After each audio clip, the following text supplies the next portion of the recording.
Hey, j'espère que tu vas bien. À l'heure actuelle, nous ne savons pas ce qu'il va se passer dans le monde de la crypto-monnaie. Le Bitcoin est sur un support historique et il y a deux voies possibles. La première, ce serait qu'il casse son support et qu'il continue sa tendance baissière. Ça engendrerait une énorme crise économique, mais au moins on pourrait profiter pour recharger nos portefeuilles. La deuxième voie, ce serait que le Bitcoin rebondisse sur ce support et qu'on commence une tendance haussière. À ce moment-là, c'est ce qu'on pourrait appeler le bull run qui commence. Et donc du coup, tout le marché va remonter et quasiment tous les investisseurs en crypto-monnaie vont s'enrichir. Et dans cette vidéo, on va voir tout ça en détail. Comment les actualités vont impacter le futur des crypto-monnaies et surtout, quelle est la voie qui est la plus probable d'arriver. Est-ce que ce serait la voie où le Bitcoin casse son support ou bien la voie où il rebondit sur ce support? Avant de commencer la vidéo, je te préviens juste que je vais utiliser certains mots techniques en crypto-monnaie. Donc, j'ai écrit de A à Z un dictionnaire où est écrit tous les mots techniques en bourse. C'est utile pour les débutants comme pour les personnes avancées. C'est déjà arrivé à tout le monde de voir un mot qu'on ne comprend pas et de passer des longues minutes à chercher ce mot. Tandis qu'avec mon dictionnaire, tu as juste à le dégainer et le mot te revient. Honnêtement, j'aurais aimé avoir ça à mes débuts. Je me souviens encore à quel point j'étais perdu avec tous les mots techniques comme DCA, FOMO, FUD. Et ouais, on est tous passés par là. Et on aurait tous bien voulu avoir un dictionnaire sous la main. Et c'est pour ça que je l'ai écrit, pour aider les investisseurs à avancer plus rapidement dans le domaine. Il est mis à jour régulièrement pour ne pas vieillir, donc tu peux t'y fier. Et le meilleur dans tout ça, c'est qu'aujourd'hui, je te le partage gratuitement. En même temps, qui ferait payer un dictionnaire? Tu as juste à cliquer sur le lien dans la description pour le trouver. Maintenant que tu as ton dictionnaire, c'est parti!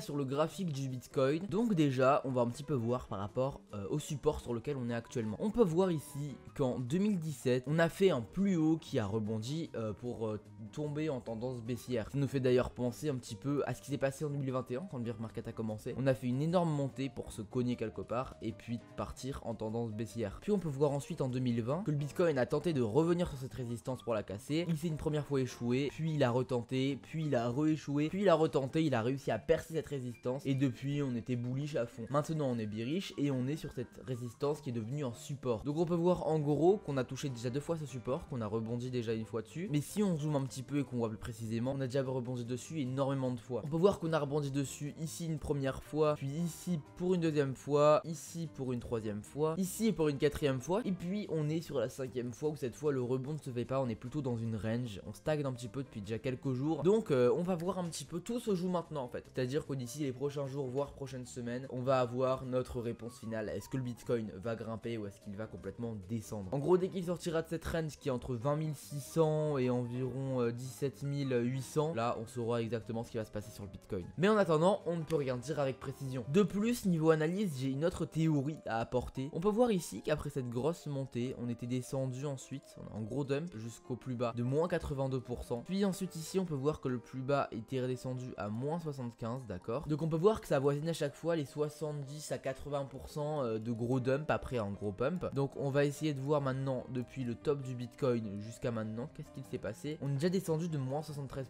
c'est à dire qu'on arrive au moment où ça risque de remonter. Ou alors dans le pire des cas, d'accord, on pourra peut-être aller tomber vers un moins 80% et puis ça tomberait bien puisque ce serait juste pile sur cette résistance là, donc qui est une assez grosse résistance vu qu'en 2019 en top c'était bloqué dessus. On pourrait espérer au pire des cas tomber sur du 14 000 $ pour ensuite remonter. Ça serait dans la pire éventualité, c'est-à-dire que ça casse son support et puis que ça atteigne les 14 000 $ pour ensuite voir si ça remonte ou pas. Maintenant qu'on a analysé la charte, dis-moi en commentaire ce que tu penses qu'il va arriver dans l'avenir de la crypto-monnaie. Sans regarder la vidéo bien sûr, ne triche pas, tu mets le commentaire et tu reviens juste après. Voyons les deux possibilités en commençant par la possibilité pessimiste. Donc si le Bitcoin casse son support et qu'il continue sa tendance baissière, quelle est la probabilité que ça arrive et surtout quel impact ça aurait? Déjà ça va rendre les gens pauvres, mais plus sérieusement ça n'arrivera pas comme ça. Et ça dépendra surtout de l'analyse fondamentale, c'est-à-dire des événements dans le monde, des futures guerres et surtout au niveau de l'inflation, comment ça va évoluer tout ça. Et puis en principal la guerre en Ukraine, ça va énormément impacter, puis il y a aussi la Chine et la réglementation de la crypto-monnaie là-bas. Enfin bref, c'est vraiment les nouvelles dans le monde qui vont impacter tout ça. Parce que le Bitcoin, il est super influencé par le monde extérieur, comme toutes les autres crypto-monnaies qui sont elles-mêmes influencées par le Bitcoin. S'il y a une guerre, à ce moment-là, tout le marché va descendre, vu que le Bitcoin descendra. Il y a aussi l'inflation et les pandémies qui impacteront ça. Et la pire éventualité éventualité ce serait une crise économique. À ce moment-là, deux options s'offriront à nous, ou alors les gens n'auront plus d'argent, du coup ils retireront toutes leurs crypto-monnaies, donc le marché se crashera, ou bien les gens verront une certaine sécurité dans les crypto-monnaies et ils mettront tout leur argent dans les crypto-monnaies. Et vu comment le monde est parti et surtout les événements sont partis,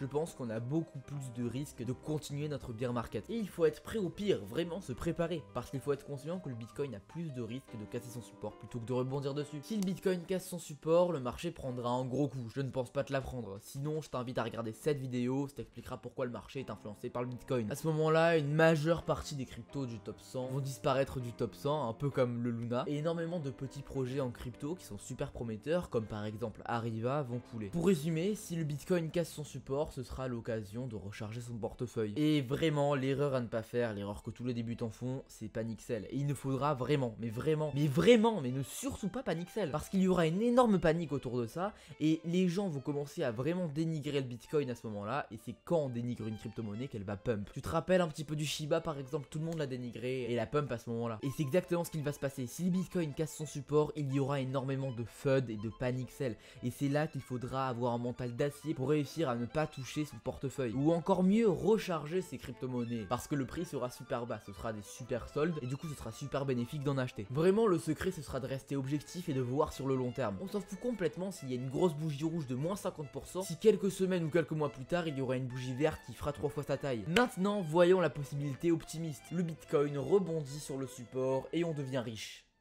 Mais avant ça, j'ai un cadeau pour toi, ça prendra moins d'une minute. J'ai créé un canal Telegram qui te permet de copier tous mes trades gagnants. Il y a 5 à 7 signaux de trade par jour, des astuces et des conseils pour être un trader gagnant. Tu n'as même pas besoin d'avoir des compétences en trading pour faire de l'argent en tradant. Tu as seulement besoin d'un téléphone ou d'un ordinateur, de copier mes trades et c'est gagné. Personnellement, à mes débuts, j'aurais rêvé d'un canal de ce type-là. Déjà pour réussir à me faire de l'argent en tradant malgré mes connaissances qui étaient complètement nulles. Et en plus de ça, ça m'aurait permis d'apprendre directement d'un trader gagnant. Et bien sûr, je ne vais pas faire payer pour ça, c'est 100% gratuit. Donc là, tu te dis sûrement, qu'est-ce que j'y gagne et pourquoi je fais tout ça gratuitement? Je gagne tout simplement un pourcentage de tes gains sans même toucher à tes gains. Le site m'envoie tout simplement un pourcentage des gains que tu fais en copiant mes trades sans toucher à ton portefeuille. Donc c'est gagnant-gagnant. Plus il y a de trades gagnants, plus on gagne tous les deux. On pourrait même qualifier ça de travail d'équipe. Mais attention, le groupe est gratuit sur une période limitée.